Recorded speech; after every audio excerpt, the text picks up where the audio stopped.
All right. Thank you for joining me on this episode of The Gospel Truth. I'm your host, Marlon Wilson, and we have another fantastic show for you today. I've been away from you guys for about a week or so, almost 2 weeks, I think, man. It's been a while, man. So I thank you guys for sticking with me and dealing with the turbulence and everything like that.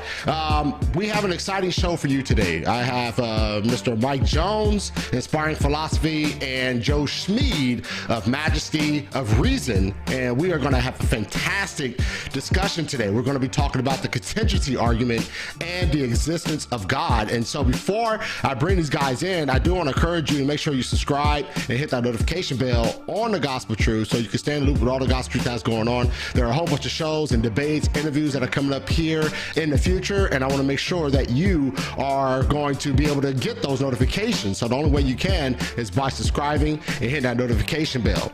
All this content, well, not the videos, not the debates anyway, but a majority of the content is also on Facebook, Twitter, Instagram, and TikTok. So if you have yet to do so, make sure you flow over there, because I do response videos on TikTok and little short videos here and there on TikTok, and I'm trying to get that part of the ministry going, right? I think I've been on it for a couple months and maybe 150 followers or something like that, but if you have yet to do so, make sure you follow over there as well.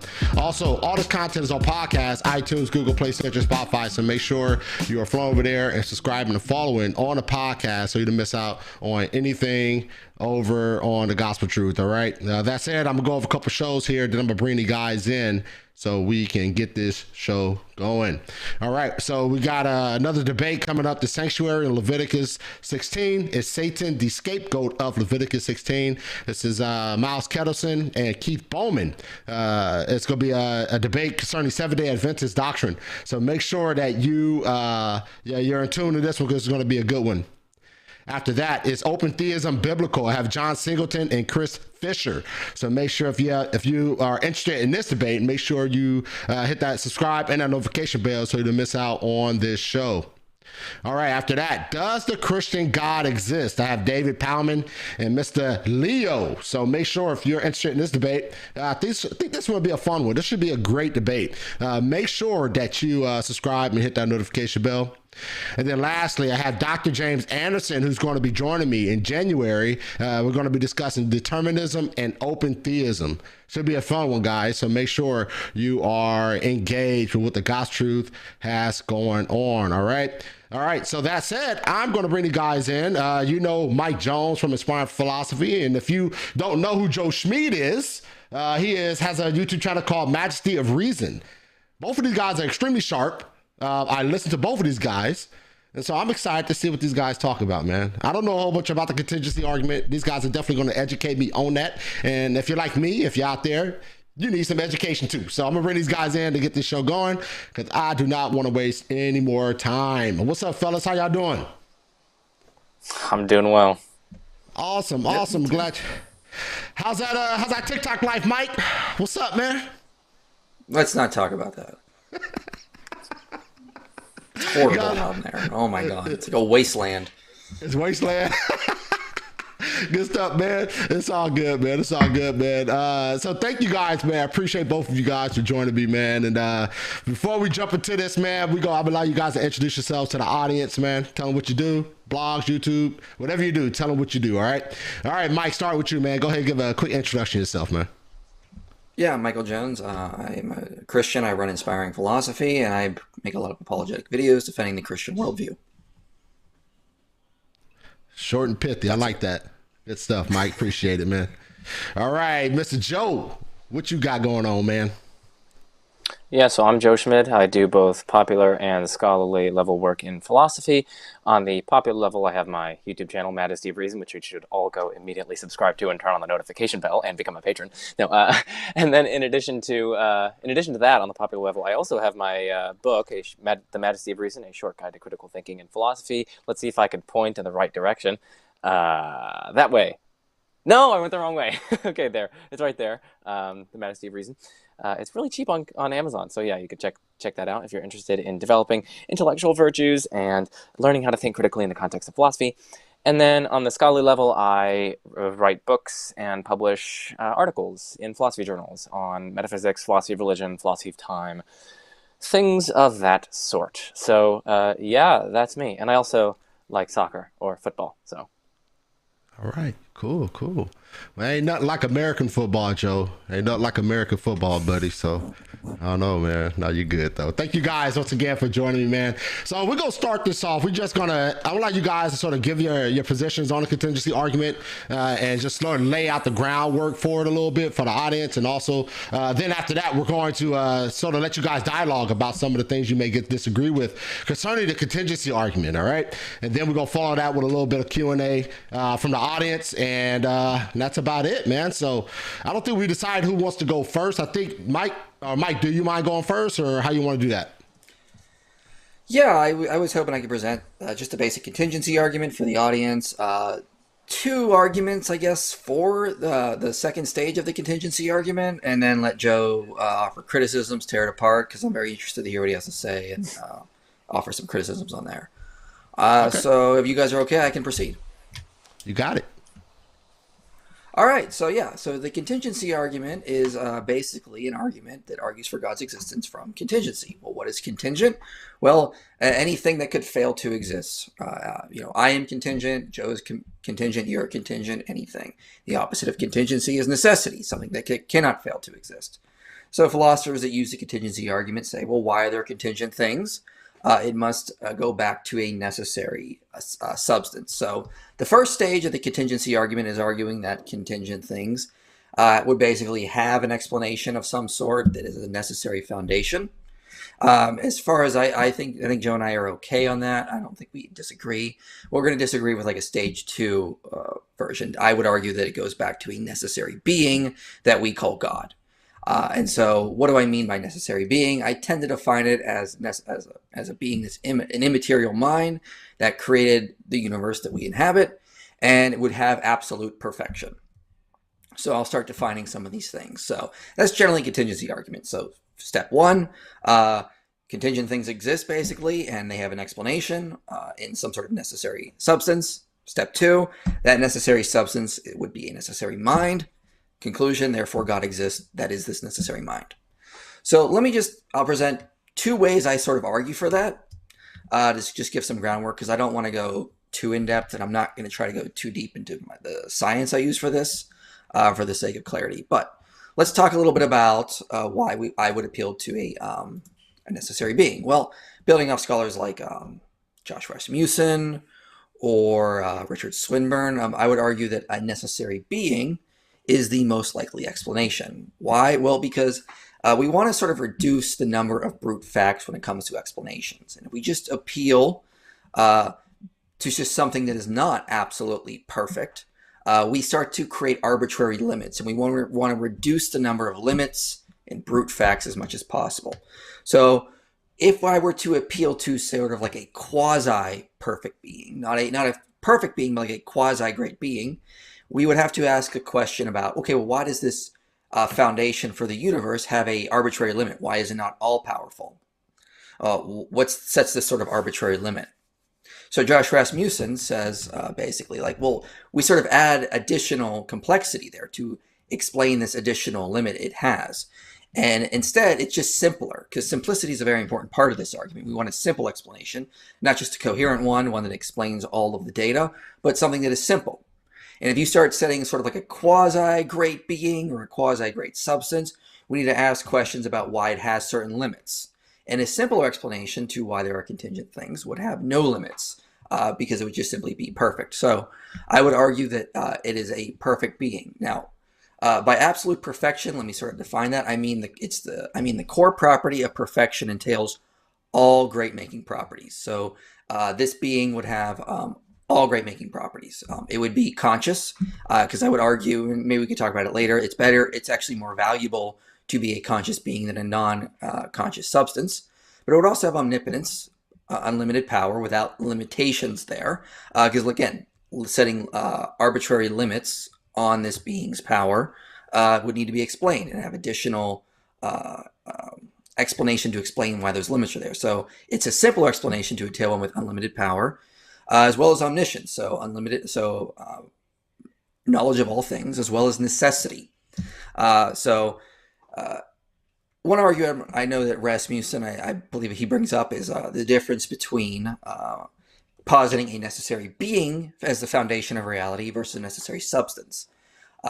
He points out that if a being entails absolute perfection, it reduces the number of brute facts, namely that this is the only brute fact would be that this being has absolute perfection. If it's just a necessary substance that doesn't have absolute perfection in the form of a being, then there's no reason as to why it's necessary. It's just another brute fact added on top of there. So it would make more sense to posit something that has absolute perfection, because all you have to do is posit absolute perfection. And once you posit that, it explains all of the properties this being would have. It would also explain many things we see in the universe, because when we're talking about the contingency argument, we're talking about everything that sort of came into existence. So theism, positing a being, has more explanatory value via its own ontology. Like, we experience morality in this universe. Well, why? Well, because that would flow from this being's goodness. We have consciousness. We're conscious beings. Well, why? Well, because we came from a necessary conscious being. Instead of positing some necessary substance that isn't conscious and then somehow creates consciousness, overcoming the hard problem, again, it's another thing that would need to be explained. God can explain the laws of nature as well, because he has the power to create them and he has the desire to sustain them for conscious creatures to emerge. So the ontology of a perfect being can explain more things about why the contingent universe is the way it is.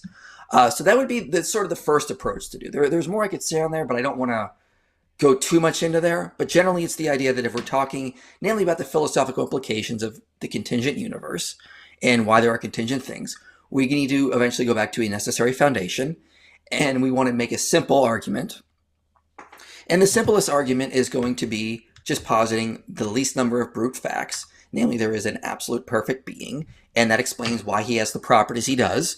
It explains why he creates the universe the way it is, and sort of just has more explanatory power in my view. So there's one way I can look at it. Another way I want to look at it is from an idealist approach.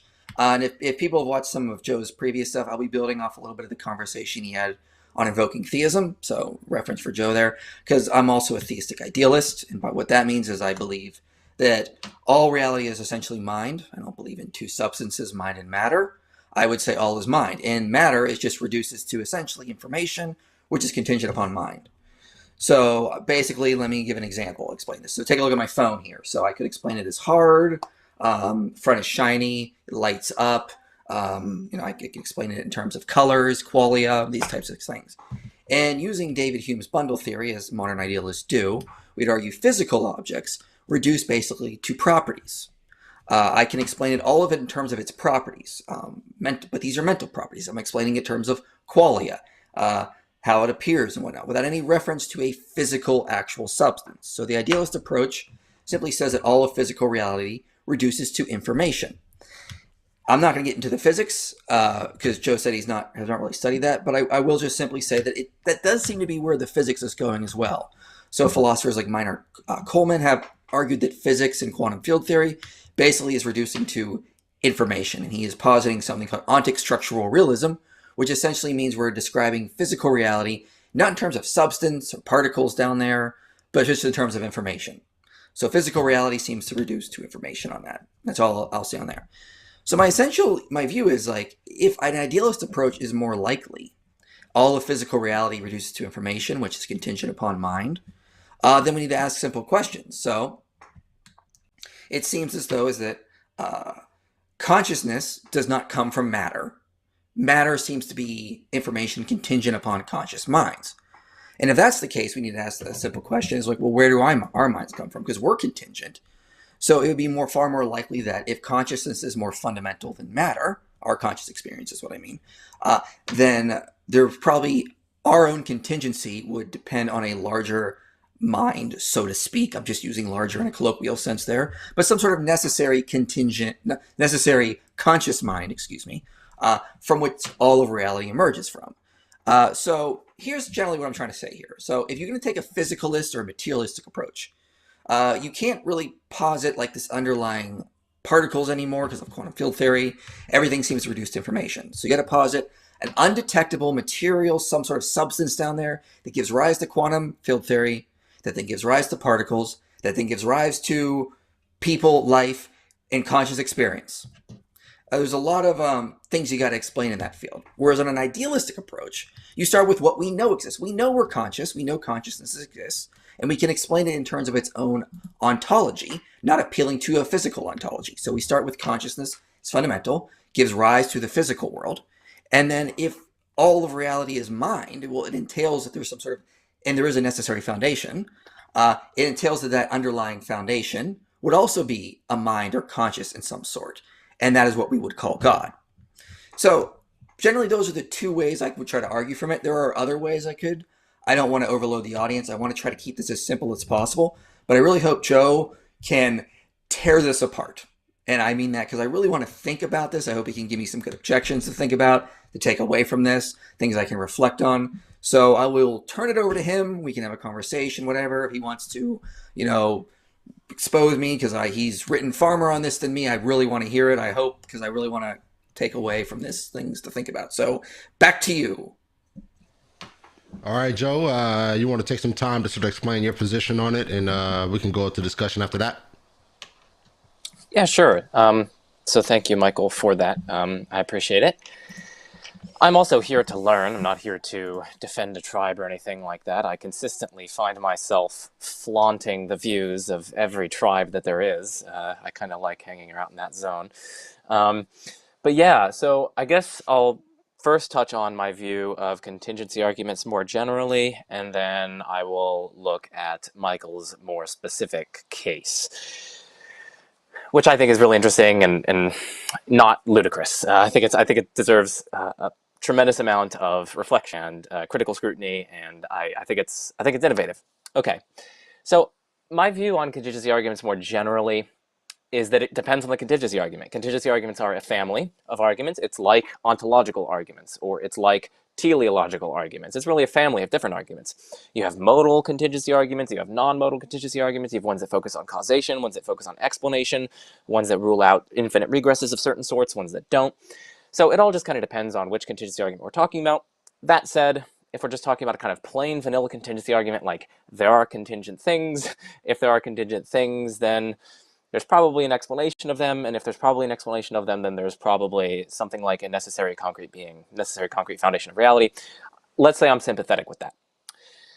So I'm sympathetic with that broad brushstrokes, plain vanilla style, stage one of contingency arguments, that there is some one or more necessary concrete foundational realities.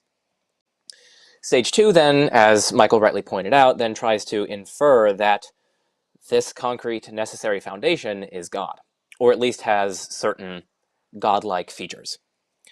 And that's where I tend to jump ship. In my personal experience, I've found that stage two arguments usually are a lot less convincing, a lot less plausible than stage one, at least by my lights. And for me, I'm agnostic on what the necessary foundation might be. I think there are boatloads of different proposals. There are certain theistic proposals, different models of God there. But there are non-theistic proposals, and those can be, categorized into naturalistic and non-naturalistic. So on the naturalistic side, it could be one or more quantum fields. It could be a universal wave function, which could be construed in either spatiotemporal or non-spatiotemporal terms. It might be a collection of mereological simples or physical simples. It might be relations a la ontic structural realism. It might be dynamic physical principles. David Gunn has a paper that he published in the Philosopher's Imprint, wherein he talks about this. It's called On the Ultimate Origination of Things. It could be the universe as a whole, a la Jonathan Schaffer's priority monism. It could be Graham Oppy's initial singularity. It could be matter or energy. Those are just the naturalistic non-theistic proposals, but there are also non-naturalistic non-theistic foundations that might be the foundation of reality. You could have a kind of Neoplatonic one, this absolutely simple impersonal being that emanates all of the rest of the complex realm that we see around us.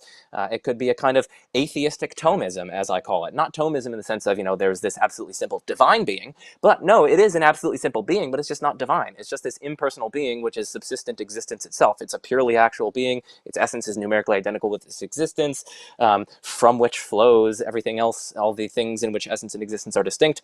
You could kind of give an atheistic Thomistic view. You could have an atheistic Aristotelian purely actual unmoved mover. You could have the Tao. You could have Brahman. I mean, there are so many Brahman impersonally construed, of course. There are different strands of Hinduism. Okay, so that is all just to say that By my lights, there are lots of different candidates for what the necessary foundation might be. And lots of them are going to predict different things depending on whether or not you have a non-theistic, non-naturalistic one, depending on whether you have a naturalistic one. Their simplicity is going to diverge, their explanatory power is going to diverge, and all that just makes me extremely hesitant to confidently pronounce on stage 2, given that there are so many hosts of different hypotheses here which vastly diverge from one another, and also diverge in terms of their simplicity, intrinsic probability, the way that they predict the data, etc. Okay, and so that's part of the reason why I'm agnostic. Okay, so that's my general view on contingency arguments, and now I'd like to turn to Michael's case in particular. So on the argument from limits, I'm just going to make a few points or few reservations. I've talked with Josh about this back and forth for probably hundreds, if not thousands, and I kid you not when I say that, hundreds, if not thousands of emails. So over the last maybe 5 years. So yeah, a lot of thoughts on this one. And I actually have a video coming out tomorrow on the argument from limits. So yeah, looking forward to that. Okay, so firstly, you said that the view on which the foundation is unlimited is simpler. Now, it might be simpler in the sense of it doesn't take as many words to say, like, oh, it's unlimited. It's kind of syntactically simple to be able to state it. But it's not clear to me that it's a simple hypothesis when we're not just taking into account like the words that used to say it, but like the actual conceptual content contained therein. Because what you're really saying is that it's not just unlimited, but it's unlimited in all these different respects, right? Axiologically unlimited, unlimited in goodness, unlimited in power, and so on. And in order to get those entailments just from the fact that it's unlimited, you have to add a bunch of auxiliary hypotheses. You don't just get from this bare being unlimited or not being restricted that, for instance, it's omnibenevolent, or that it's omniscient, or that it is omnipotent. You have to add auxiliary hypotheses. Richard Swinburne, for instance, adds auxiliary hypotheses like reason's internalism and all these, this huge elaborate edifice of hypotheses. So it's not clear to me that it's actually simpler. It might be simple to just say, oh, it's unlimited. But when you actually try to flesh out the hypothesis and try to get non-trivial entailments from that, you have to add a bunch of auxiliaries. And that's going to lower its probability. Speaking also in terms of probability, it seems to me that it's going to be far more intrinsically likely that the foundation is going to be limited in some respect, along some axis or other, than it is going to be unlimited in every respect whatsoever. Because for any respect that we're focusing on, right, there's really only one or two ways to be unlimited with respect to that respect, with respect to that aspect, to that property. You could have it to an unlimited, like infinite degree, or you could have it to a kind of qualitatively complete degree. I guess it's not really a degree, but you could have it in a kind of qualitatively complete manner. So there are only one or two ways to be unlimited with respect to a property. But there are like infinitely many ways to be limited with respect to that same property. You could have it to this degree, or a slightly higher degree, or a slightly higher degree, or a slightly lower degree, or a slightly lower degree, and so on. So there are so many more ways for the foundation to be limited, even along a single axis, with respect to any of its given properties. And then when you factor in all of its different properties, the boatloads of different properties that is being ascribed to this being, I think it's far more intrinsically likely, given that there are so many more ways for it to be limited in some way or another, I think it's far more intrinsically likely that the foundation is limited in some manner. So that's kind of one mode of criticism, or I guess two modes of criticism. One was that it's actually not clear to me that it's all that simple. And then another one is that it seems far more intrinsically likely that the foundation would be limited in some respect or other. I also wonder about whether or not this minimizes brute facts, at least with respect to certain other hypotheses. Like, it's not clear to me. Because again, in order to infer, like, you want to go from unlimited to perfect, and from perfect, a perfect being essentially has every perfection and essentially lacks every imperfection. But in order to get non-trivial entailments from that, right, you have to add in claims about what are perfections. What are the perfections? You're going to say being minded is a perfection. Being knowledgeable and infinitely knowledgeable is a perfection. Being powerful is a perfection. Being good is a perfection, and so on. So you're adding in these things. And it's not clear to me that those have explanations, right? They might be intuitive. That might be a reason for thinking that they are true, right? It is intuitive that goodness is a perfection or that knowledge is a perfection. But that's separate from what explains why goodness is a perfection or why knowledge is a perfection. And to me, those seem just like kind of primitive. I don't really see what more fundamental explanans we could point to explain those. And if that's the case, well, then in order to fill out your hypothesis, in order to get these non-trivial entailments that really do bring you to God, you're going to have to bring in lots of different brute facts about which properties are indeed the perfections and which properties are the imperfections. It's actually not clear to me that you are minimizing brute facts. At the very least, it's not clear to me that compared to all these competitor hypotheses, you're going to have fewer brute facts.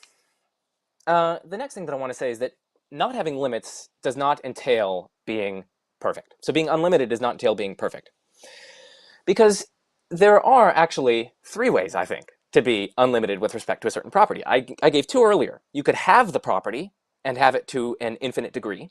You could have the property and have it to a qualitatively complete manner. Or you could just lack the property altogether, right? Because then you're not limited with respect to that property. It's not like you have some finite degree and you're asking, oh, why is it that finite degree rather than that plus one or that minus one? Like, why is it good to this extent rather than a little bit more or a little bit less? Another way to be unlimited with respect to goodness is to simply be the kind of thing to which predicates like goodness and value do not even apply in the first place.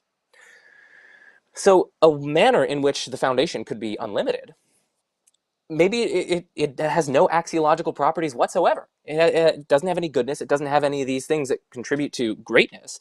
And it's just unlimited in the various respects that it does have. So maybe it's like a timeless, non-spatiotemporal universal wave function or something like that. And it doesn't even have value properties. And so it's not as though it has some limited degree of value. No, it's a thoroughly unlimited thing. It's just it doesn't even have these relevant properties that could allow you to infer that it's like infinitely good or things like that. So I don't think being unlimited entails being perfect, which is crucially needed for this argument to succeed. You need to be able to go from being unlimited to being perfect, and I just don't think that works. Another point that I want to make, and this is the last point that I'll make on the argument from limits, and then I'll briefly turn to the idealism point, is that it seems to me that God's going to be limited in lots of different ways. And so if we have an unlimited foundation, it seems to me that that's not going to be able to be God. So of course, for Christians in particular, this is an ad hominem in the sense of, in the stricnical tense, stricnical tense, that was terrible. In the strict technical sense of ad hominem, where you are going after a kind of internal tension within your opponent's views, you're not insulting them and inferring that their argument is fallacious or mistaken. Instead, you are pointing out an internal tension in their views. So I think Trinitarians in particular, right, God is limited in his number of persons in which he exists. It's 3, not 4, not 2, not infinitely many. That would be the kind of unlimited way you could exist in divine persons. But no, it's limited to 3. Now, the way that Josh Rasmussen gets around this problem is to say that, okay, well, the foundation can't have any fundamental limits. It can be limited in non-fundamental respects. But then once you say that, there are at least 2 problems with that. Firstly, then that's implying that the divine persons aren't fundamental, which, whoa, that does not seem to be within the realms of orthodoxy. Whatever is God is supposed to be fundamental to reality. But these divine persons, per this view, are non-fundamental, so they're not God, it seems to me. But more fundamentally, pardon the pun, a second problem is that the naturalist can then make the exact same move, right? The naturalist can then say, oh, okay, once you allow that move, my foundation is limited in a whole host of respects. It's limited in power. It's limited in its spatial extent. It's limited in its temporal extent. It's limited in all these things. But it's got a fundamental layer which is unlimited and which explains all these various limits that it has. And maybe that fundamental layer is just a kind of qualitatively simple trope or something like that. A trope is a particular property, and we can suppose that it's a non-quantitative property. Maybe it's some sort of primitive essence, or maybe it's some sort of hexaity, or whatever. But my point is that once you make this move, in order to get around the Trinitarian problem, to say that there are non-fundamental limits in this thing, and it's simply fundamentally unlimited, well, then the naturalist can say that they can posit a whole host of fundamental limits in their being, or non-fundamental limits in their foundation, and then say that those are just explained in terms of more fundamental, unlimited, purely qualitative features, 1 or more features. So those are 2 problems, I think, for that response to the Trinitarian worry. And I also think God has to be limited in various other respects, like his desires, for instance, have to track the strength of his desires for actualizing certain worlds. They have to be stronger for some worlds as opposed to others. Because some worlds are objectively better than other worlds. Some worlds contain much more goodness than others. So then, because God is perfectly rational, the strength of his reasons and desires is going to have to be tracking the strength of the relative goodness of the worlds, and hence the strength of his desires are going to have to be at least different. Some of them are having to be stronger than others, in which case they're not going to be all maxed out. They're not going to be maximal. They're not going to be unlimited, the strength of these reasons or desires. And so it seems to me that God is going to have to be limited in various ways, in which case he can't be the unlimited foundation of reality. Okay, that's what I want to say about the argument from limits. And then on to idealism briefly. So I'm actually, I don't have too much to say on idealism. I'm not as resistant as many people might imagine me to be, or imagine a non-theist to be. I think idealism is actually quite a respectable view about reality. One worry that I've had, and I don't know how serious this is, Michael's probably going to demolish this, I don't know how serious this is, but like, it seems to be the case that we're all intuitively, kind of common sensely resistant to idealism. You had, what was it, Jonathan Edwards, who, upon hearing about idealism, says, "I refute it thusly," and then he kicks up the little, the rock. Now, of course, that's not totally fair to idealists, but I think it's showing that it's kind of like common sense. It's kind of intuitive that we're not intuitive idealists. We are intuitive, shall we say, external world, physical object realists. Now, of course, I know you believe in physical objects and believe in an external world, but I mean like how common sense conceives of them as non-mental.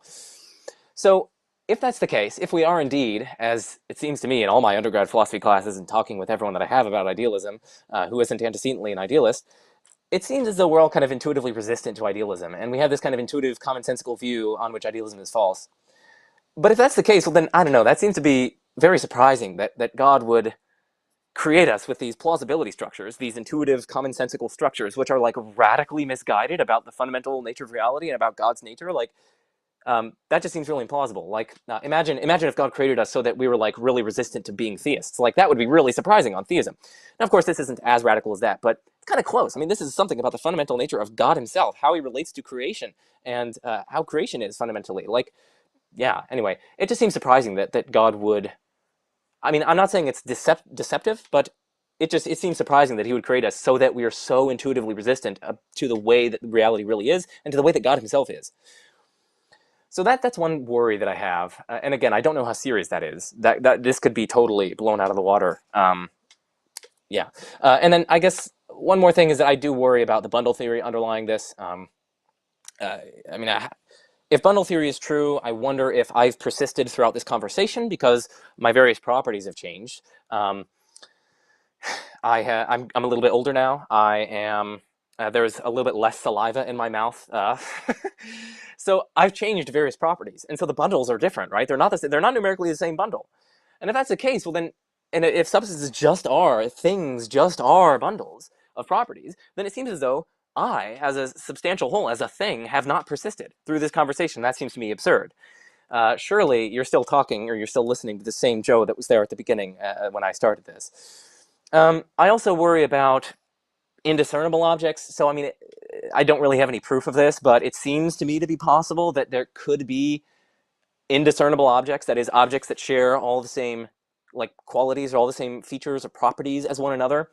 Maybe like God just creates like two angels and they're like qualitative duplicates. They're not numerically identical, but they're like qualitatively identical. They share all the same qualities. That seems to me to be conceivable. It seems to me to be possible. I don't see any evident absurdity in it. It's, I don't really see any contradiction there. So I don't really have proof of its possibility, but it does strike me as possible. And if that's true, it seems to me to be the case that bundle theory would be false because they have the same bundles of properties, right? But yet, because they're indiscernible, and yet they're still distinct things. Now, again, you might say, well, that's question begging. On my view, it follows that that's not possible. Okay, fine, but you're still going against my strong seeming there and my conceivability and etc. Okay. I guess that's what I'll say. There's a lot more to say, as you guys can imagine. I have much more to say about idealism and the nature of mind and the relationship between the mind and the body and so on. But I think that suffices for present purposes, and I hope that that is sufficiently edifying for the audience. And I look forward to our conversation because, yeah, we're not here to knock anybody down, but to learn from one another, at least. Yeah. All right, guys. Thank you, both of you, for just laying out your thoughts on the subject matter. And so I'm gonna allow you guys to go ahead and tackle the issues. You know, I'm sure Mike has some thoughts now since he heard you. And obviously, Joe, you have some more contentions of what Mike's positions show. So I'm gonna allow you guys to discuss it. And I'll be jumping in and out, man. I may have some questions as you guys are discussing these matters, all right? So you guys unfortunately, got it. Unfortunately, I don't know who anybody is anymore because you all have changed properties since this beginning of this conversation. So. Exactly. So, if I may, could we start with the idealism stuff because I do want to clarify some things really quickly. So, like, yeah, absolutely. In the book Idealism and New Essays in Metaphysics, they bring up bundle theory, but it's not so much like it's just for physical objects. It's not so much for like conscious agents. So, like. Yeah, my body is a collection of properties, but there's still a conscious agent in there. So there's still continual unity in that sense, in the mental sense. It's only for physical objects is what they sort of use bundle theory for. Now, David Hume, of course, used it for, beyond for agents as well, but I wouldn't, and the philosophers in that book don't either. So I just wanted to clarify that as well. Go ahead, yeah. I was just going to briefly say, I do worry then that it's like a really disunified view of reality. I don't know, I kind of want a unifying account of what things are, and if I have to divorce that from what conscious things are from like these non-conscious things in my environment, it seems a little bit, I don't know, it just seems a little bit profligate, metaphysically profligate. Like I would want a unifying account of what things are. But, maybe that's just a price to, like a bullet to bite. I don't know. I guess I don't know what you mean by that. What do you mean, like unifying? Because I would say, there's unification there. It's just that's how you can see how physical objects could break down into properties as well. And give an analogy, like in a video game, you can see a tree there, but it's obviously going to break down into ones and zeros or the properties that sort of are emergent there. Yeah. So what I was thinking is, like when we're giving these sorts of general metaphysical accounts of like what substances are or what objects are. At least for me, I would want to give a kind of an account that doesn't say like for like living things they are just this, whereas for everything else, every other substance, they fall under this other uniform account, because we seem to be multiplying different fundamental kinds that there are in our ontology. If we can kind of give a unifying like a single account that can account for or accurately describe objects of every kind, then we don't have to have this like fundamentally bifurcated view of reality as dividing into these kinds of substances that obey these sorts of rules, and then these other ones which they are kind of the bundle theory ones, and then the other ones aren't the bundle theory ones. It's kind of a minor worry, and it's about simplicity, so we can move on. If you can have the final word on that if you want. No, I understand your worry. I think that's a good point. I mean, as an idealist, I do think there is some unification there. It's just that the material just seems to be more, I guess, I keep using the word information because it seems like the best way to explain it. It's just, it's not so much that there's different substances that are under bundle theory, because it's all mind on my view. It's not different substances. But I get your total point. That's a fair worry. Sorry, one thing just came to mind. I know. No, one thing just came to mind on that point. So, and then we can move on after you get the final word, because I said that you get it. Okay, one thing just came to mind on that, and it's that, even if I take your response there and we ignore that kind of bifurcated view of reality worry, it still seems intuitive that listen, this water bottle was here and it got older as well. Like it gained some properties while that, and intuitively, at least this seems to be the common sense view, that that's the same water bottle that was there at the end of my talk as it was there at the beginning. But under bundle theory, it seems as though we can't actually say that. I still think that there's this intuitive worry for bundle theory. I gave my example and you rightly attacked it because I gave it in terms of me, right? And so that was a good attack, but I think the worry could just be shifted to physical objects, and I think it's still there. Yeah, I think my response would be to me that's not a worry. I guess it's because it's not, if there's no reference to it, if I can't find any evidence of a substance on my idealist view beyond there, to me it's just it's if I use the analogy of video games all the time, because it's I don't have to worry about if the cup is actually a real thing in the game that I'm playing in, because that's not the point of it. It's there for interaction to help me play along the game or move it maybe from one table to another. If I'm doing some sort of puzzle solving thing, I don't have to me that's not a big deal, I guess. So I guess we just sort of, for one, it's a worry for me. It's they're physical things. Physical things are not fundamental, so it is what it is. One person's modus ponens is another's modus tollens. That's perfectly fine. I'm really glad you brought up the intuitive stuff, where we feel intuitively resistant to it, because that was my first thought before I became an idealist. This just doesn't seem intuitively. There are two things I want to say on that. For one, let me start culturally speaking. I feel like that's a cultural belief we have, that it's intuitive, that idealism is just wrong. Because if you go to the Eastern religions, it's the exact opposite. Like in India, for example, or Southeast Asia. And if you go back to the ancient Near East, for example, they had a lot of intuition about the nature of physical reality that we don't share. Understanding of time, for example, was radically different compared to ours. Their understanding of of their own selves. I mean, there is debate about this. I will acknowledge that, but they seem to be more monist, or monist in terms of how they thought of themselves, not so much substance dualists in the ancient Near East. Now, I still think they did believe in some form of spirit, but they tend to identify it with air or breath in that kind of sense. So, yeah, I think in the West we definitely have this intuitive resistance to idealism, because that's because I think we're very much sort of basking in our history of materialism or substance dualism. And that seems to be the resistance here, because if you go to like India or Far East, they're like, oh yeah, this is what we've believed for centuries. Like, it's not a big deal. Like, what you call idealism is just, the way we look at reality and have, for, centuries upon centuries. So I wonder if that's more of a, I mean, I think it's an important point to bring up, and I'm glad you did, because it is something I do see with people. I think maybe it's more of just a cultural thing, not so much an actual like base intuition, I guess. I can definitely see that.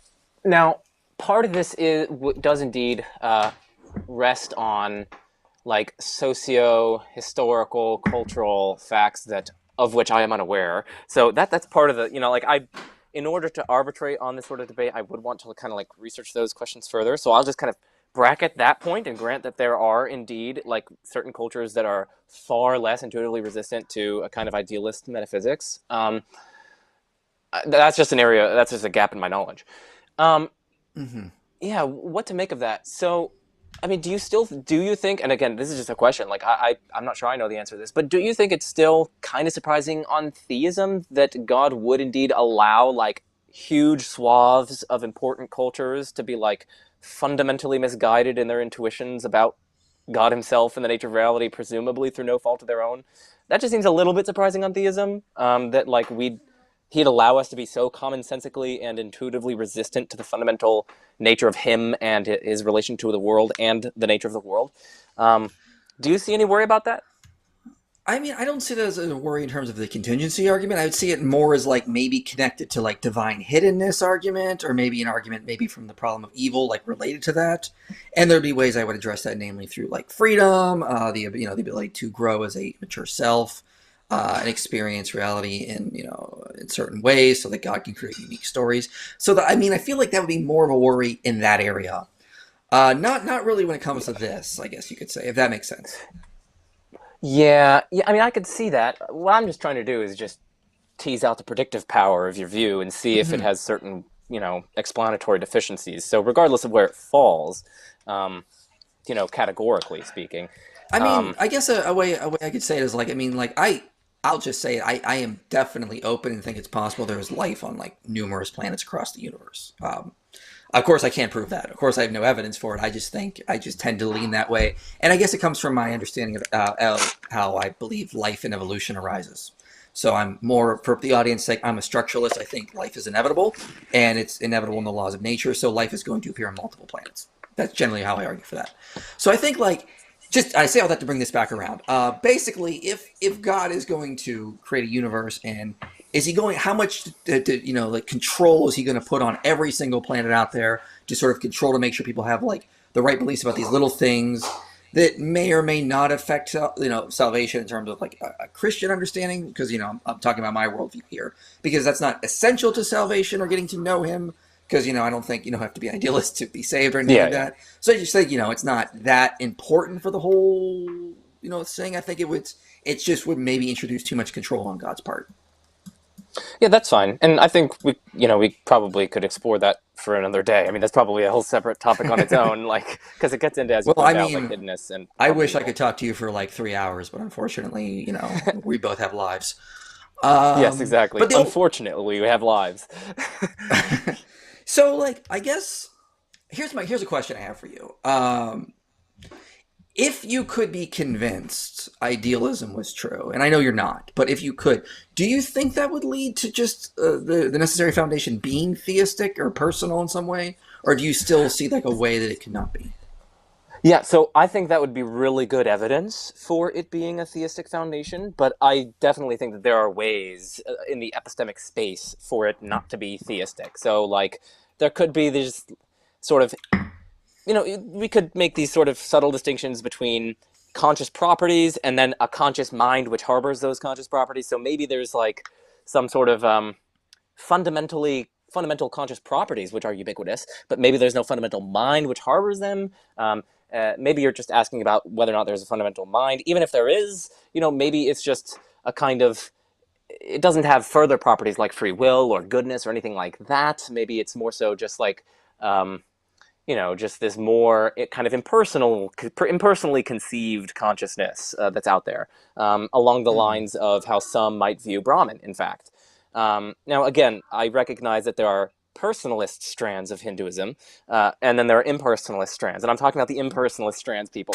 I've been berated on that enough to emphasize that 3 billion times. Okay, so yeah, I do think it would provide a lot of evidence for theism, because theism predicts that wonderfully, and there are tons of hypotheses that don't predict that wonderfully, and there are only a few that do. But among those few, I still think that would underdetermine which of those is correct.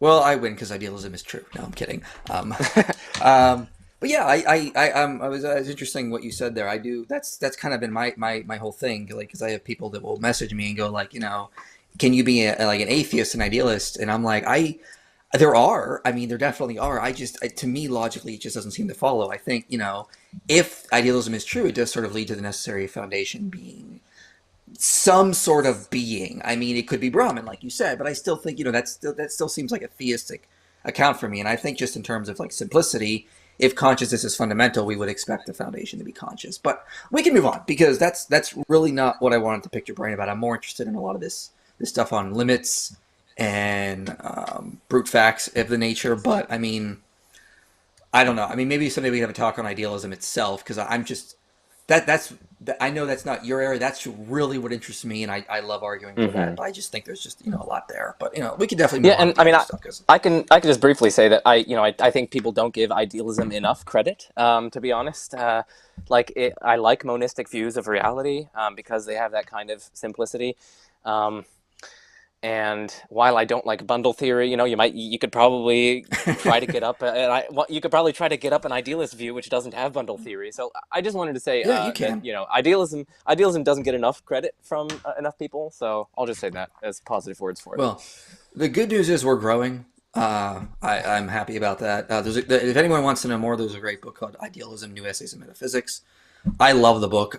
Every chapter has a different author, and I love books like that. Yeah, didn't Tyron Goldschmidt contribute to that? I think he did. Yeah. I remember. I know Trent Doherty does. But I used the book a lot. There was one chapter there's a female philosopher. Fortunately, her name is escaping me, and I feel really bad right now. But I really enjoyed her chapter.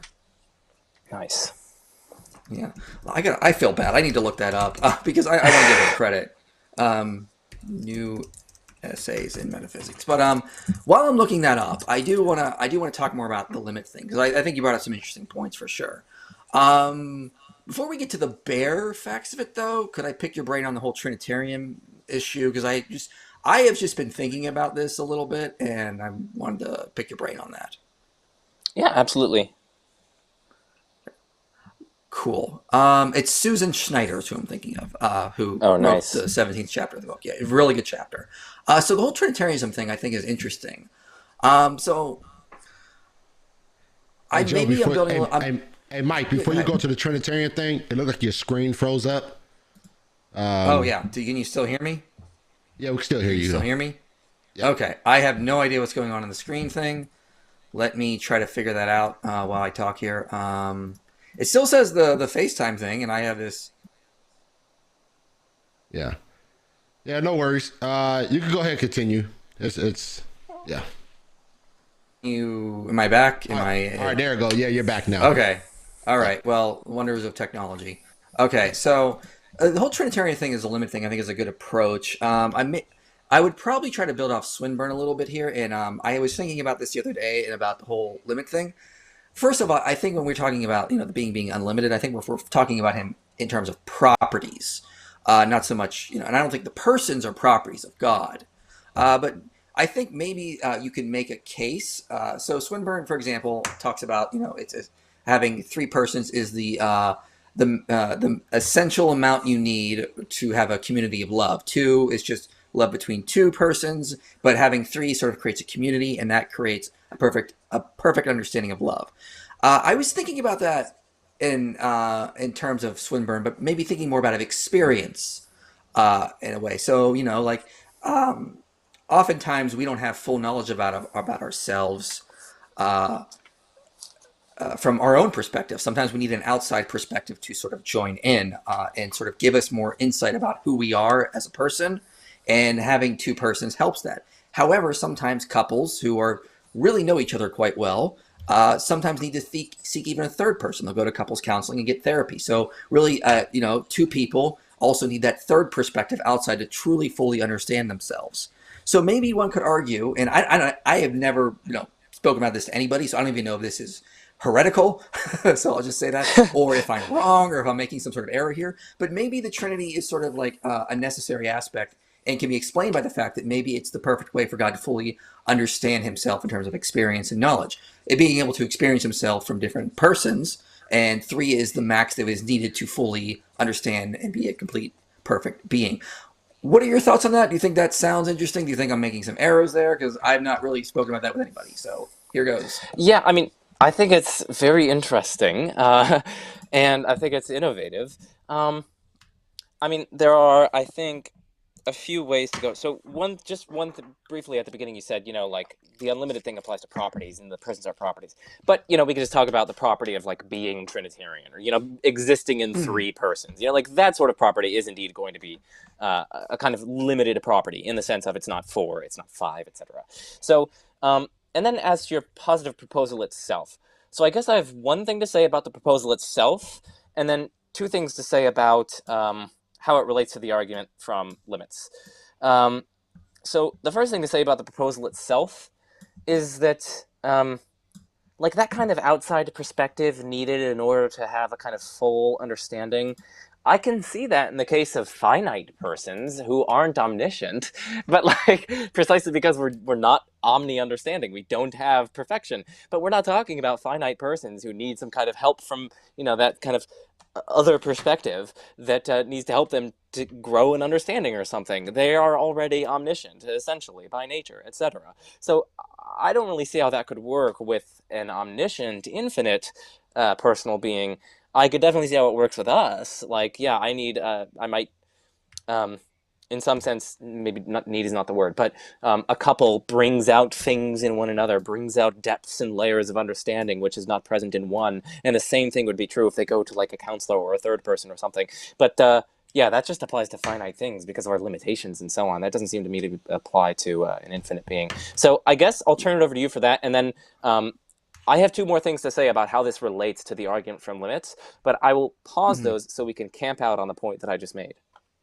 Yeah, I would like to hear that. So I think this is why I didn't explain it in terms of knowledge, but more in terms of experience. So I would define omniscience as knowing all true propositions. But I mean, like, I don't think we need to explain omniscience in like, God does not need to know what it is to be like Joe, and to sort of like, so like, some people try to say God cannot be omniscient because he cannot actually experience being me without also being God. This is something I've heard on the internet. I don't know if you've heard it, but I've heard laymen make this argument. Yeah. So omniscience is just knowing all true propositions. So maybe it's more about God having an extrinsic understanding of his own nature and through experience, experiencing himself through other persons, captures that more perfection of what it is to truly know oneself, is sort of what I was getting at. So that's more what I was getting at. That's why I didn't really try to encapsulate in terms of knowledge, but more in terms of experience, perhaps. But again, this is the first. I've only just been thinking about it as of recently, so I don't know how strong that is. Yeah, I mean, I still think like, I mean, how could he, like, if he's truly unlimited and he's truly omniscient, I don't see the need for there being other persons in order to him to fully, even experientially, understand himself. Like, why is he so deficient that he needs like additional persons inside of him in order to do that? Like, is a perfect divine nature not enough?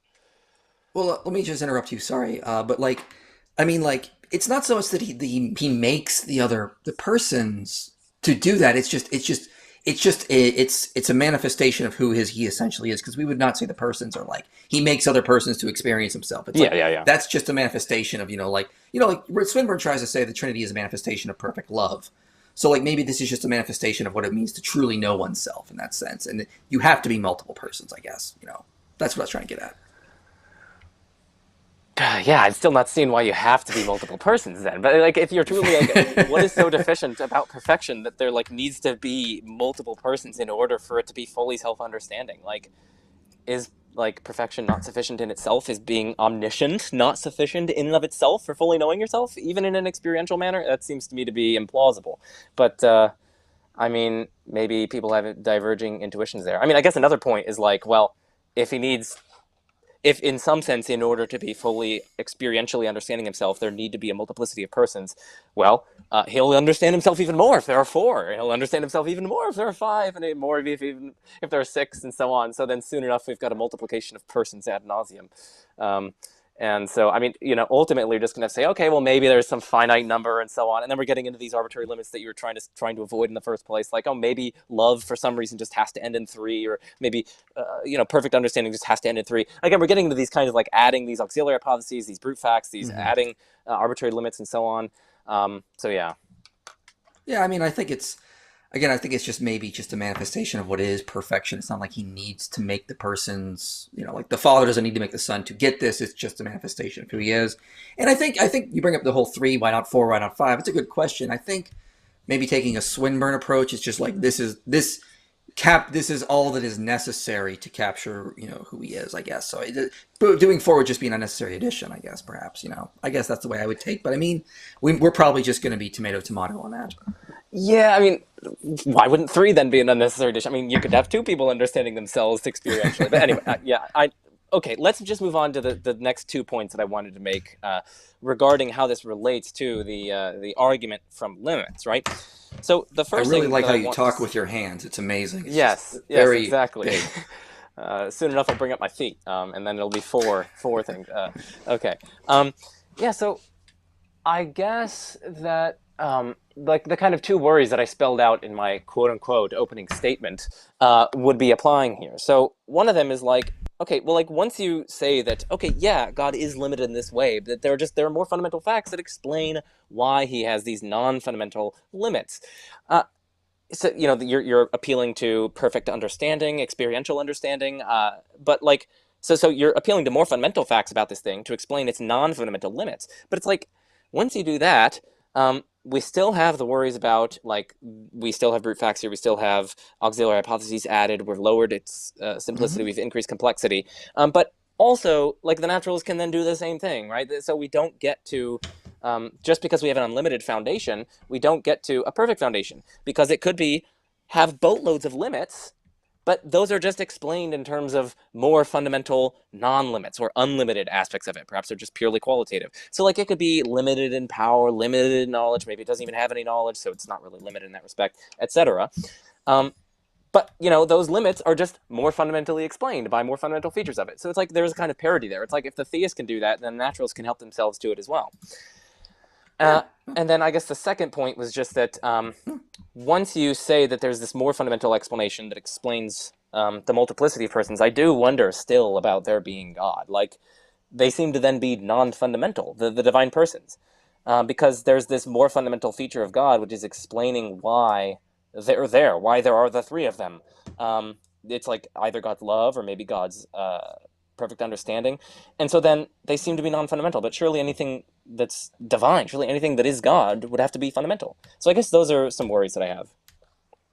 Yeah, I mean, I'm not going to deny there are clearly brute facts on theism, and of course, I'm not saying the non-theist can not appeal to brute facts to explain, the necessary foundation that would not be God. It's about, for me, following, what's that guy's name who I'm thinking of? Ryan Byerly. That's who I'm thinking of. But it's about like reduction. So I mean, yeah, you could make a case. There's a limitation here. There's a brute fact here. I think the point the theist is trying to make is that we're trying to reduce as much while maintaining as much as simplicity. Really, a better word would be parsimony, because if we're going to go with the simplest explanation, we all should just agree with the Greek philosopher Thales that everything is water, because that's the simplest. Everything is just water. I can explain everything by saying it's water. Boom, I win. It's the simplest. But we would acknowledge, like that doesn't explain everything. It just is. It's simple, but it doesn't have explanatory scope or power. So we want a worldview that has explanatory scope, explanatory power, plausibility, and is the least ad hoc. So simplicity is important, but it's not the only thing. Especially if we're going to sacrifice explanatory power and scope, which I think is more important. So I think the theist would respond going, yeah, of course, there's going to be complexity in there. There's going to be brute facts in there when we're talking about God as a necessary foundation. But I think the argument would be like, in return, it's like, well, the naturalist is going to have to make more. The naturalist is asked to posit more brute facts in terms of like why it's necessary, why it is able to bring about a universe, why it's able to bring about conscious beings and overcome the infamous hard problem of consciousness that also experience value, and why these types of things. It just seems like theism has more explanatory scope in terms of that with power, because it can explain it with God's ontology, sort of going from there. But I just want to be clear. I'm not denying there's definitely going to be brute facts on theism. And my opening thing, I just said we want to reduce the number. And I think the argument that Swinburne puts forward is this is going to reduce the most amount of bruteness, if that makes sense. Yeah, no, I mean, I think that's a good clarification. It's just, for me, I struggle to see, once we flesh this out, I struggle to see how it has in fact succeeded in reducing it in relation to the relevant competitor hypotheses. Like, it does, like, I don't know which one has more bruteness in there. I don't know which one, because we've just been peeling away multiple aspects in which theism has various either auxiliary hypotheses or brute givens, brute facts, etc. And for me, it's just, I don't know. It's just not clear. I don't know which one has more brute facts. It's just not a clear assessment at the end of the day. This is why I love talking with Joe, because he's just so freaking honest, and it's annoying because I want to be like, no, you were wrong, but I'm like, God, it makes me like him so much. Dang it. Yeah. So, yeah, I mean, I guess that's one point that I would say, and then the second point is, like, I do wonder whether or not theism does have explanatory advantages in those other areas. So maybe we could let's pick one. Let's pick one that's fun. The hard problem of consciousness. Does theism have an advantage there? So let me clarify. I don't think theism has an advantage there. I would say theistic idealism has an advantage. Okay. Because it just Okay. So it depends on the relevant competitor hypothesis. You said naturalism earlier, so naturalism itself is a little bit of a weasel word. Yeah, I'm really trying to just keep things simple for the audience, because physicalism is the difference between physicalism and like naturalism is you like, for example, David Chalmers is a naturalist but not a physicalist, I would say. So naturalism would just be like everything sort of reduces to like something natural, I guess. I'm trying to keep things simple for the audience because I got so many comments saying, "Oh, this will go over my head," so I'm trying really hard to make sure I can keep the audience. And so I apologize if I'm oversimplifying something and there's a philosopher going, "Well, actually," because that'll always happen. So I apologize if I'm just simplifying things too much. But physicalism is generally the idea. So materialism is the idea everything reduces to particles. Sean Carroll advocates for something like that. Physicalism is the idea everything reduces to something physical. It may not be particles, it could be quantum fields, it could be some underlying undetectable physical substance. So I think more non-theistic philosophers would be physicalists than materialists. Some might be naturalists, some might be not. I mean, of course, there's a whole mixed bag in there. Yeah. Okay, so some sort of naturalistic hypothesis is the relevant competitor. So my question is, does theism better explain it? Okay, so naturalism, we do have this mysterious, arguably, okay, this is controversial, but arguably there's some sort of mysterious gap between the third person, purely publicly accessible, third personal properties like shape and velocity and mass and spin and charge. There seems to be some sort of gap there between those sorts of properties, the third person publicly accessible properties, and the first person qualitative subjective experience, like the taste of chocolate, the smell of freshly baked cookies from grandma on Christmas, etc. Okay, there's some sort of gap there, and it's hard to see how you bridge that gap. It just seems like particles in some sort of sufficient arrangement and some sort of sufficiently functionally complex way, they give rise to it. Okay, that's kind of seems like a brute fact. It's just primitive that this sort of C fibers firing in this sort of way, functioning with this way in inputs and outputs, that has the qualitative feeling associated with it some manner. And maybe it's identical with it, but maybe it functionally realizes it, maybe it causes it, maybe it grounds it, but whatever. There's some sort of seemingly brute way in which these are associated. So there seems to be that explanatory gap there. But what I wonder is, isn't there a kind of corresponding gap on theistic idealism? Like, okay, I grant that you have a consciousness at the foundation and a mind at the foundation. You're going to have to, in order to be able to, well, let me set that aside. I grant that you have consciousness at the foundation, but it's like, it seems to me that you still have this kind of primitive relationship between this fundamental consciousness and its states, and then our itty-bitty consciousnesses and their states, right? So it's like, how do you get from, just as we can ask, how do you get from this purely third-personal dust to like this magic consciousness? How do you get from that to that? There seems to be a kind of construction problem. How do you get from this kind of subject of experience at the foundation, a god, to itty-bitty subjects of experience, right? Like, in my mind, I'm not able to make itty-bitty subjects of experience. Like, I can imagine someone like Hermione or Harry Potter or even you, but when I'm imagining that, the things in my mind are not themselves conscious beings, right? They're not subjects of experience. So this seems to be a wholly mysterious capacity. Like, somehow you go from this large conscious subject to getting itty-bitty conscious subjects, and you seem to just it just does. It's just kind of primitive, and you don't seem to have a further illuminating explanation for that. So you also seem to have this kind of problem of consciousness. Just as the naturalist faces difficulty going from the third personal stuff to this kind of first personal subject, you seem to have a difficulty going from the large first personal subject to the itty-bitty first personal subjects. So yeah. Yeah, I think that's a great point on that. A couple things I would say about that. For one, I think it's not nearly as hard for the theist than it would be for the naturalist, because you're talking about something that's entirely different, going from something that's explained in terms of quantitative aspects to something that's qualitative aspects. You're going from something that is entirely explained in terms of like spin, charge, like you said, and then somehow you get something that's entirely ontologically different, which would be like taste, qualia. So we're talking about quite an existential, or quite a gap in terms of difference in terms of qualities. Whereas on theism, you're still talking about the same qualitative aspects. So it's still consciousness coming from consciousness. It's not, it's like, it's easy to explain, how we can take matter and turn it into other matter, because, it's still matter.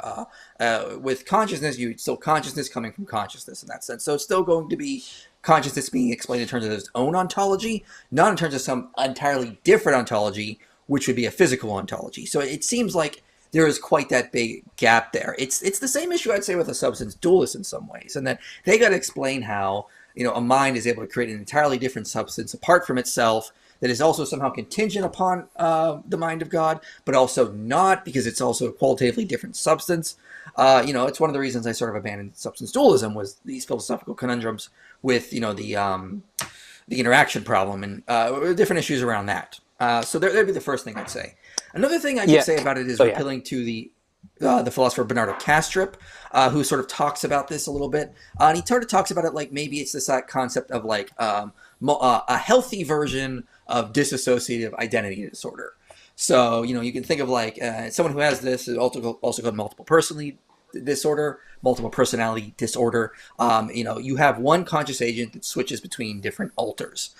So what he tries to argue, and I think it's an interesting approach, is that maybe, there's this greater consciousness and we are all just sort of disconnected from that consciousness, experiencing our own interesting personality we're developing. And I lately I've been thinking there might be some support for that in the scriptures as well, that could also be an interesting approach as well. This sort of idea that there's maybe some sort of healthy version of multiple personality disorder. I'm hesitant to use that term because I know it's hard to talk about an actual mental disorder as if healthy, but just trying to get it sort of like as a comparison here. Like, you have this consciousness and you have these dissociative identities that are experiencing their own reality, building their own personalities, and then we eventually it's our calling in Christian theology to reunite with God in some sense. Now, of course, there is some difficulties there, I would say, on my view, in explaining on how that process would go, or like the how.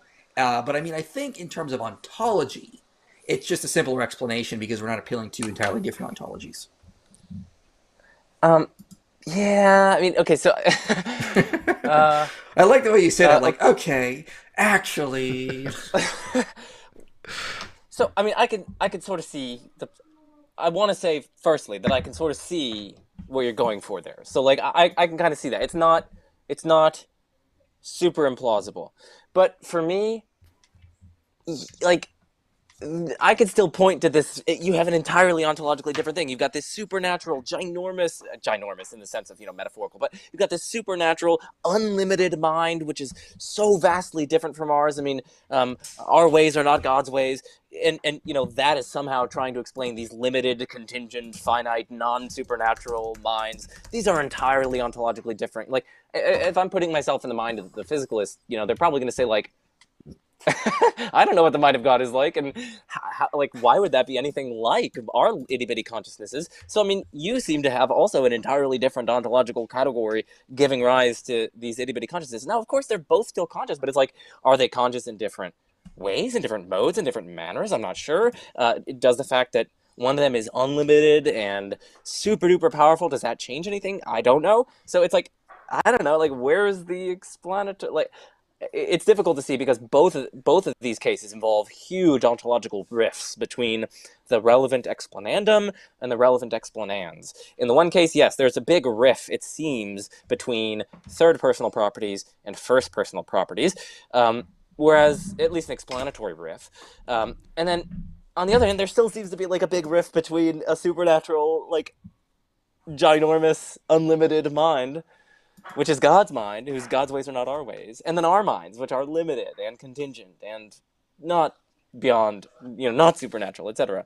So that's one way. And then as for the dissociative identity one, I guess my worry there is, like, I worry whether or not this is a mere descriptive account of like God's doing this as opposed to an explanatory account. Like, you're just kind of saying that, like, yeah, God kind of in some way dissociates and it gives rise to the itty-bitty consciousness, but it's like, okay, but you've kind of just described that God does this and given it a label, dissociation. But it's like, where's the explanatory payoff? I don't really see it. I haven't. I guess the better way to put this is that I haven't been illuminated here. I have not had a gain in understanding when you've given me that explanation. It seems to be merely a kind of descriptive, merely descriptive in import. Now, before I turn it back over to you guys, I'm at 6% battery. So if you could, party for the audience while I go up and get my charger. It'll take me 1 minute, so just 60 seconds. Yeah, you got it. You got it. Okay, I'll be back in a minute.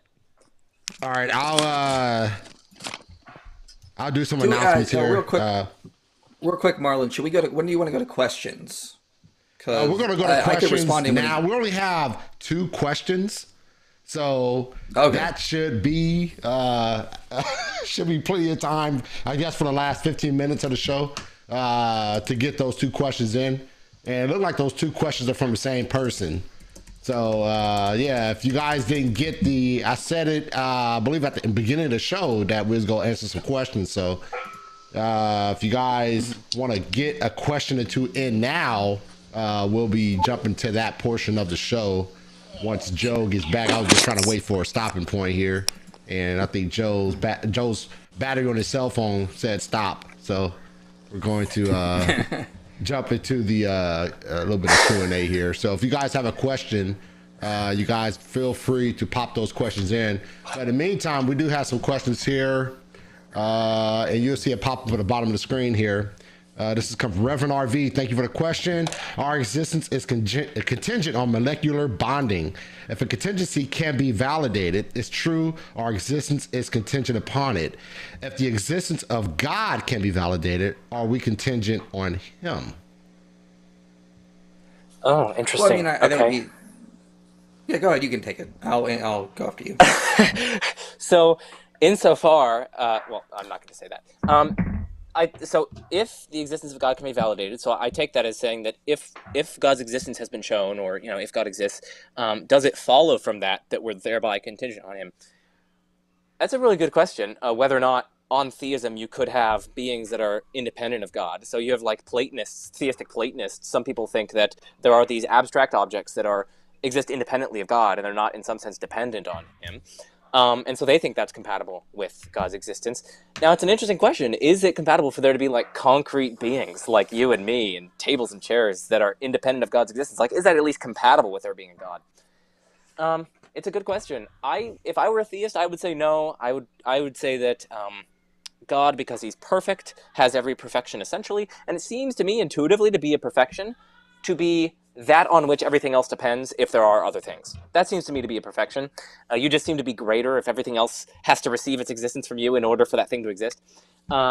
And so I would say that no, that's actually not compatible with God's existence. But it's an interesting question because not everyone would share that intuition. Yeah, I would probably agree with Joe for sure. As someone who qualifies as a weak panentheist, I don't think it's possible for something to exist apart from God or not contingent upon Him. All right, we have another question here, and this is from Sakal Lander. What's up, Kyle? How you doing, buddy? Got to get you back on the show, buddy. All right, we have a question. What does Joe think about the intrinsic nature argument for panpsychism? Idealism. I think I pronounced that right. Panpsychism. Okay, I'm totally destroyed Pancakeism. I totally destroyed that, but it's all good. So you guys, so what are your thoughts on that? Can Michael tell me what the argument is? So what does Joe think about the intrinsic nature argument for panpsychism idealism? I'm actually at a loss. I'm trying to remember what that is. I'm trying to apologize, Kyle. I think what he's saying is that it's the intrinsic nature or character of matter to be conscious, and if that's the case, then you have idealism or panpsychism. Now, is that really I'm an not argument? a panpsychist, so I wonder if he's trying to make. Yeah, I'm a panpsychist, so I just wonder if he's trying to. I don't know. I would need to intrinsic nature of what. Listen, I think this is what he has in mind. I think what he has in mind is Philip Goff's work, and Philip Goff basically says that what does science reveal? Science reveals to us the purely third personal properties, but not only that, but the purely relational properties of the third person realm. Like this causes that thing, or this has certain charge, and that's just like a dispositional property under certain circumstances to give rise to certain outcomes, etc. Same with all the other physical properties. So those are all purely relational, and if that's the case, well then you can't just have One way to go is that you can't have relations all the way down. There would have to be something with the intrinsic character there which stand in the relations. Now, ontic structural relationalists would deny that. But, you might say that. And so then we have these things with the intrinsic character or nature. And then Philip Goff goes on to say that it's simpler to have that intrinsic nature or character be continuous with the only intrinsic nature or character that we know to exist, which is our conscious experience, because that has a kind of intrinsic character or nature. And he says that it'd be simpler to have that be continuous with the intrinsic nature or character of matter in the external world than it would be to posit an entirely different kind of intrinsic nature or character. I think that's what he has in mind. Philip Goff's kind of master argument. I've always understood it as if consciousness wasn't fundamental, it'd have to be determined by intrinsic properties of matter, and there just isn't any intrinsic properties of matter. I hope I'm getting it right because I worry that I'm misgetting it. But it's if consciousness is not fundamental, it's determined by intrinsic properties of matter. But there's nothing in the intrinsic properties of matter that would suggest consciousness could come out of it or be there. So that's a problem for it. And I hope I'm getting the right argument, but that's the way I kind of remember it. So it depends on what argument he's referring to. We could probably, to answer this, we'd need to know what precise argument he's talking about. All right. So unfortunately, it just depends on what argument that he's talking about. I think that's my answer. It depends on what argument you're talking about, Kyle. So, okay. My response. All right, here's another question here. Thank you for the super chat, Pablo. Appreciate you. Will Joe ever consider becoming a Christian again? What do you say, Joe? Yeah. Absolutely. If the evidence and reality leads me in that direction, then absolutely, 100%. So yeah. All right, Mike Jones, you have anything, Mike? I'll pray for you, Joe. Thank you. There it is. I like saying that because I do mean it, but for some reason it always sounds condescending. I don't know why. All right, here's another super chat. Thank you, Arvin, for the super chat. Appreciate you. Joe, what can you say about Esse or actus essendi? Esse or actus, say it again, actus essendi? Am I saying that right? Oh boy. Actus essendi, yeah. Okay, so here we go. The perfection of all perfection. Can it be the answer to your question on how do we know goodness is a perfection? Well, Okay, so there are a few things to say here. One thing is that, I think we could plausibly know that goodness is a perfection. I mean, granting this stuff about perfect being theology, granting moral realism, granting etc. Okay, we're setting that stuff as a background. I do think, granting all that stuff, we know that goodness is a perfection just because it's intuitively obvious. So I think that's how we know it. And so my question wasn't really how we know that. It's more so whether or not that can have a more fundamental illuminating explanation. And so whether or not that would count as an auxiliary hypothesis that would have to be added to the core hypothesis that there is this unlimited perfect thing in order to flesh out the theistic hypothesis, in order to get the divine attributes. I don't really see how the commenter or the questioner has offered an explanation of that. So I guess that doesn't really address the worry. And even if the questioner does offer an explanation here, I am skeptical of that underlying metaphysics. I'm skeptical that there is such a thing as this essay or actus essendi as Thomists conceive of it. I think it relies on theses like ontological pluralism, that there are multiple modes or ways of being or existence, and I like ontological monism, as do most contemporary metaphysicians and philosophers. I advise people to check out my video with Trenton Merrick's. I forget what it's called, but the thumbnail is kind of whitish and it says existence on it with Dr. Trenton Merrick. So I advise people to check that out if they want to learn about that debate further. All right. Mike, you have any thoughts? Yeah, I would just say I think it's perfectly fine to appeal to intuitions on this. I think it's, in a lot of ways, it's the job of the skeptic to sort of show that the intuitions could be wrong. Like, for example, if we have an intuition that substance dualism is true, as a lot of people do in the West, you can show that that's just, not a global intuition that sort of goes around the world, and so maybe that's not necessarily a good intuition to hold to. I think that a lot of our intuitions with regards to the necessary foundation are perfectly okay, and it's okay to be skeptical of them, as Joe is. But at the same time, I would also say, it's just, I don't agree that we should just be skeptical for the sake of skeptical. I think we can also appeal to theism being the most likely explanation until we find a better option. So something I've said in debates I've had in the past, which is look, I'm going to offer an explanation of reality, which I say is theism. I'm not going to say it's proven. I'm going to say it is the best explanation so far, and I'm going to believe it until someone can offer a better explanation. And so, sure, we can be skeptical of that, but I just don't think the skeptic or the non-theist has offered a better explanation to this point. So, sure, there are brute facts that maybe we don't know fully how to explain there, but it still is the best explanation of reality itself. All right. And we have another question here. Make sure all those out the way. It says, can a Christian be a monist if he is an anthropological physicalist? If they believe angels are made of different substance than humans, they are me in this case.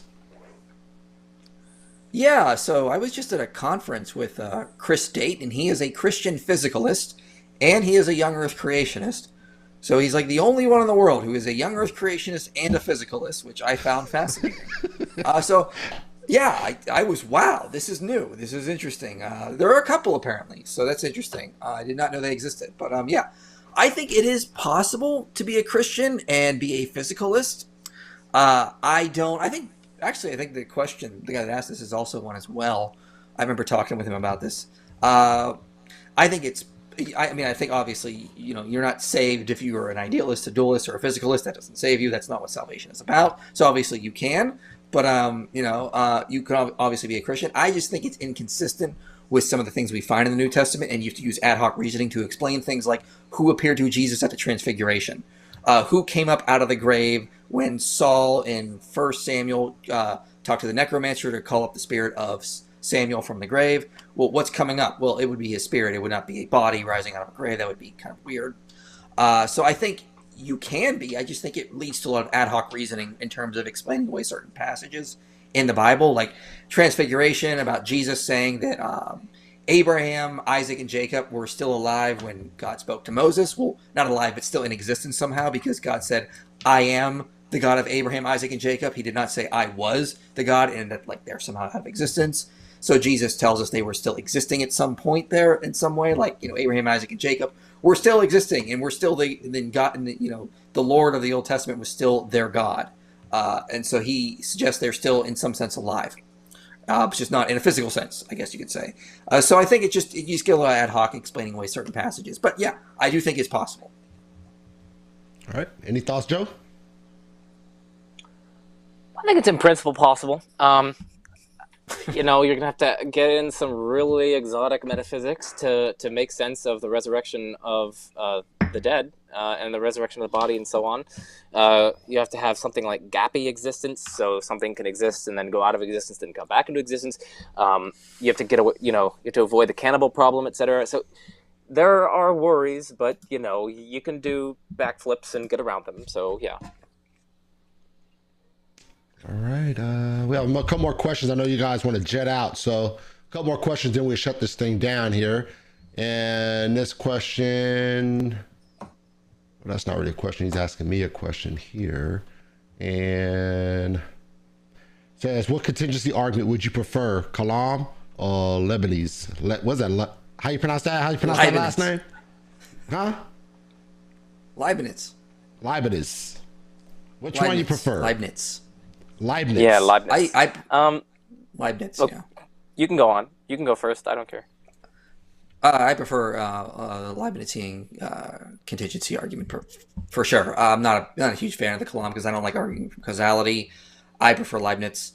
I think he definitely. I'm an idealist, so I focus more when I argue for contingency. I'm more arguing for emergence, like the universe emerges from a mind. So I'm not. The Kalam is all about causality. So that gives me a question. Before I answer that, I just want to ask you, Michael. So you said with respect to like things that we would call physical objects, you have a kind of bundle theory about them. Do you also have like a constant conjunction view of causation, or like how far does your Humean sympathies, how far do they extend? Probably not. You see that's something I'm still kind of agnostic on.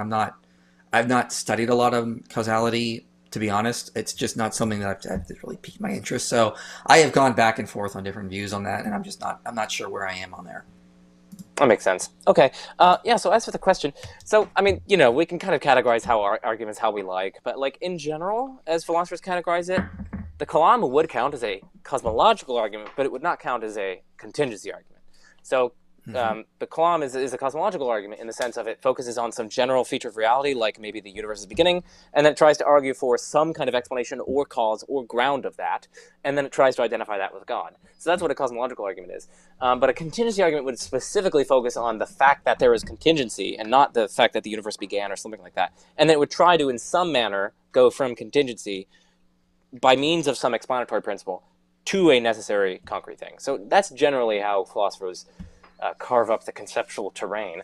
Now, which of those would I prefer? Yeah, definitely Leibniz's contingency argument. I am not a big fan of the Kalam.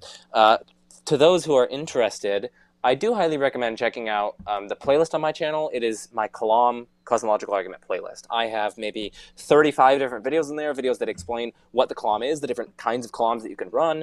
I look at different paradoxes of infinity. I look at Hilbert's Hotel in extreme depth. I look at Bernardetti paradoxes, that is, paradoxes involving Grim Reapers and deafening gongs, and etc.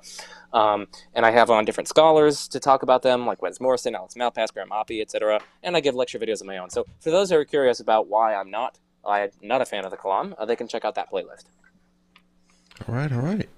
And this will be the final question of the night right here. A super chat. Thank you, Pablo, for another super chat. Appreciate your support.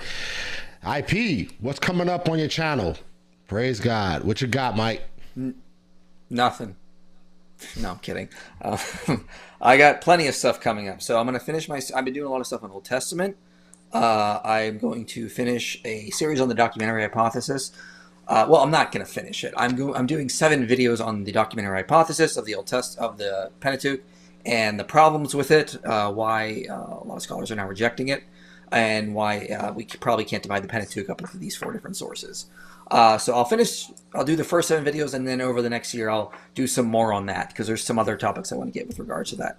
A lot there. I'm also going to be doing a video on 2 Kings 3, verse 27, where it says that Mesha, the king of Moab, sacrificed his son, and divine wrath came down upon Israel, and they ran. Because a lot of skeptics say this is evidence that the god of Moab, Chemosh, defeated the god of Israel. and I'm going to argue that's not the case. I'll also do a video on Judges 119, was God defeated by iron chariots? Excuse me. And then I'm going to start a series on eschatology, and I'm going to answer the question: was Jesus a failed apocalyptic prophet? Did he predict the end of the world was going to occur in the first century? And I'm going to say no, he did not. So I'll cover that in more detail and what my view is. I'm going to do our case for post-millennialism. This is my eschatological view. And post-millennialism is the idea that it's the church's job to keep making the world better and better until we turn it into Eden, and then the second coming will occur sometime after that. So that's generally my view. In terms of eschatology, I don't think there's going to be some future tribulation or antichrist. I think it's just our job to make the world into another Eden, and that's just a long process because we are fallible humans. Then I'll do some stuff on New Testament. I'm going to argue that the Gospels are Greco-Roman biographies, argue for some evidence of them, and see where I go from there. I probably will, after that, return to the Old Testament and do stuff on the conquest. Well, it looks like you got a full slate, Mike, so I'm praying for you, brother. I sure do. To make sure you sure do. You get all that out. And I'm going to be messaging you, make sure you get that stuff out, man. No slacking, buddy. No slacking. Now, good stuff, man. So, Chief. I know, right? Yeah. Hey, Marlon, if you want to help me get it done, you can go to my Patreon and you can donate, and that will help me keep going. I got you, dog. I got you. No, that's a great segue, though. I mean, the question was great because it did allow Mike to sort of lay out what he has coming. So, Joe, this is your opportunity. Go ahead and let people know where they can come check you out, man. What you got? Yeah, so tomorrow I am uploading a video on the argument from limits, pretty timely. So anyone who listens to this discussion will enjoy my video tomorrow. After that, I've got different video plans. These may take a while, so people don't harp on me. But I want to do a video on a user's guide to Bayes' theorem, basically just to help people understand what Bayes' theorem is, how to use it, how not to use it. And different ways to visualize it and to make it intuitive. So I want to do a user's guide to Bayes' theorem video. I also want to do a user's guide to modal logic video. So basically telling people, hey, what is logic? What is modal logic? What are the different systems of modal logic? Why does it matter for philosophy? I want to do that. I also am going to be doing, this will probably be bordering into 2023 now, a video on all symmetry breakers for the modal ontological argument. I am working on a special project that I can't talk about yet, but I'm working on a special project on ontological arguments, and specifically modal ontological arguments, and specifically symmetry breakers for the modal ontological argument. And so I'm basically going to be presenting stuff about that project, and I'm very much looking forward to when that project is out. But again, can't really talk about that. Then I also want to get on Patrick Todd next year. He's a philosopher. He argues for, open theism, yes, but an open future view where all future contingent claims are false. They're all false. So I want to interview him about his recent book, Defending All Falsism. I forget what it's called. Maybe it's called something like, no, I forget what it's called. Man, I really should remember. But he has a recent 2020 book or something, and it's a really good book, and I want to get him on to talk about it. So yeah, I'll have Patrick Todd on.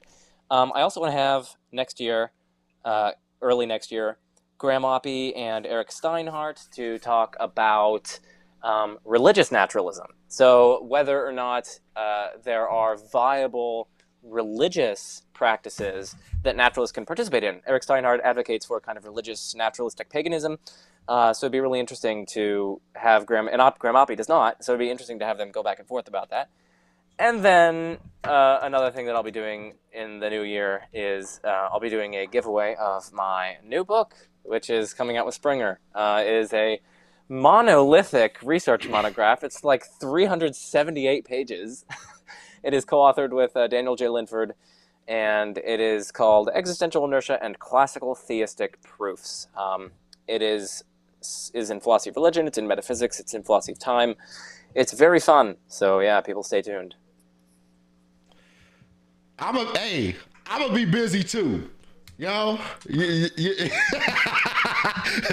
you guys got a full slate, man, and I appreciate you guys, man, for jumping on here and giving us a rundown, man. I think a lot of this stuff, I took notes too, so I don't want you guys just thinking I was in the background just twiddling my thumbs and then I took notes, and I'm gonna dive into these notes and flow over to you guys' page just sort of get a more in-depth understanding of what you guys are discussing, because a lot of stuff really was like, whoo, you know, so it's gonna need me to sit down and really look at this stuff. But I thank you guys so much, and I look forward to perhaps doing something like this another time. You know, you guys may not be doing it together, perhaps with somebody else, but nonetheless, you guys are great. I appreciate you guys' decorum and the way you guys got along through the discussion, and the audience definitely appreciate it. So you guys have any final words before I shut this thing down? No, that's great. I was really happy to have this conversation. Joe gave me a lot to think about, things I really want to dwell on, and try to flesh out more well thought out responses to them. So I really do appreciate that. Yeah, and likewise with you. I really enjoyed the conversation, and I really enjoy these sorts of I don't know if I want to say laid back, but you know, like non-polemical conversations. I think they're very valuable and very fun. So, yeah, thanks. I have one more statement here. Another super chat said, "Too much philosophy. Just look at the trees, bruh. Problem solved." You can't. Trees are pagan, don't you know? All pine trees are pagan. All right, guys. Good stuff, man. So, you guys are out of here, man. Thank you guys so much, man. I appreciate you. All right.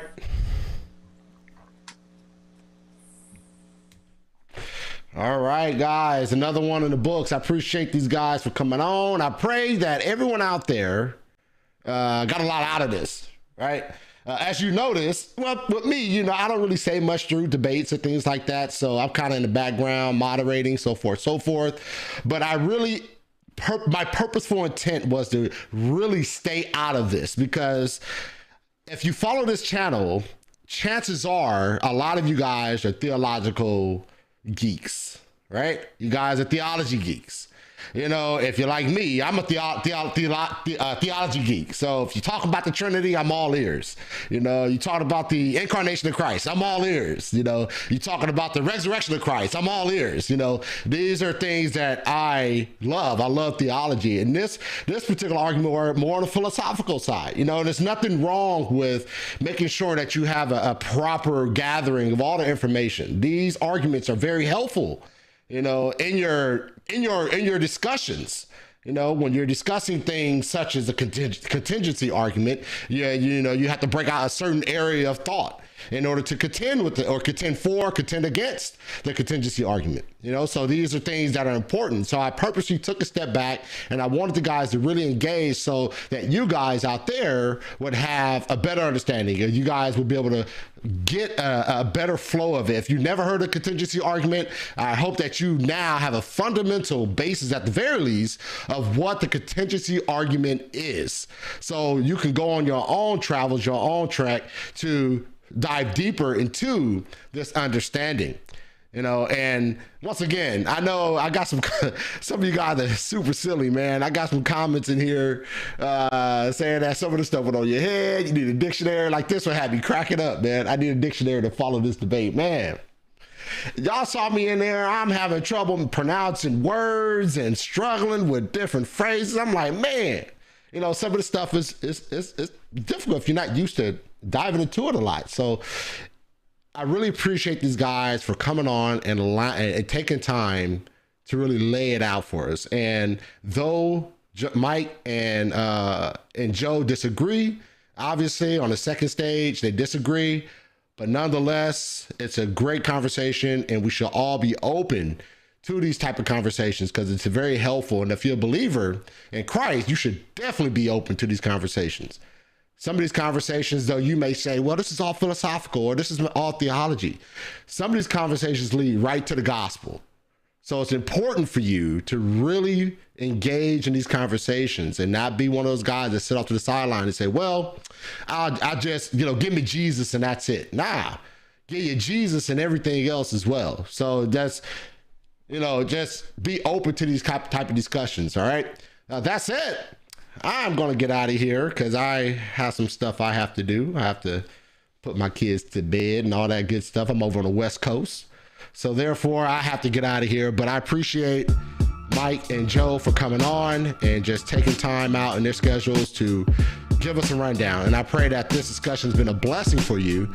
And look forward to more. You know, the only way you can look forward to more and be in tune with the God's Truth has going on is by hitting that subscribe button and that notification bell.